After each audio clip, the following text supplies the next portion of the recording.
Hello everyone, welcome back to Francis Tech. Today I will give you my picks for the best budget gaming laptops in the Philippines. My picks will be under 50,000 pesos. These laptops are good if you want a budget laptop for the sole purpose of gaming. Shout out to UniWhite for recommending this video, and some of you guys had been requesting me to do this. Now here it is. Sit back and click the like and subscribe button if you want good tech contents like this. Straight up, we will start the list with the ASUS TUF, a great gaming laptop that is retailed around 37,790 pesos as per PC Hub.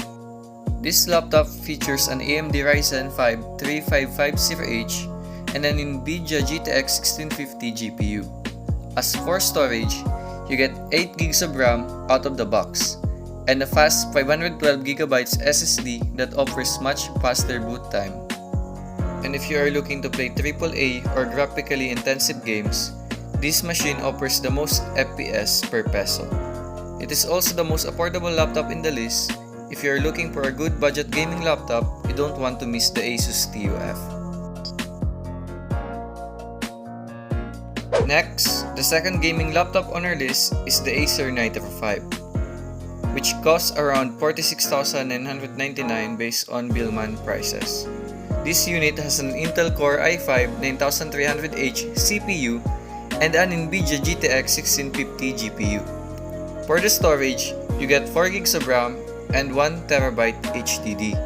Compared to the previous laptop ASUS TUF, the Acer NITRO has comparably slower HDD, but it offers more storage, which is a good thing.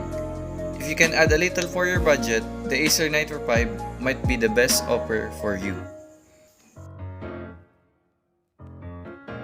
The third and final gaming laptop on our list is the Lenovo L340. This laptop is the best performing device on the list. The variant comes with an Intel Core i7 9750H for 51,490 pesos based on the prices of PC Hub. It also comes with an NVIDIA GTX 1650 GPU, 8GB of RAM, and 512GB of SSD storage. You will have great boot and loading time of games and programs thanks to the 512GB SSD storage.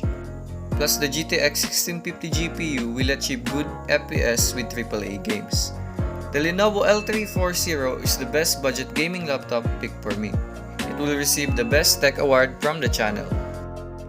To summarize, the ASUS TUF is the most affordable on the list, but if you can stretch out your budget, you can have more juicy specs with the Acer Knight 5 and further with the Lenovo L340. So that's the wrap for today's video, guys. Thanks for watching. Hit like and subscribe if you like the video. Thank you and see you around.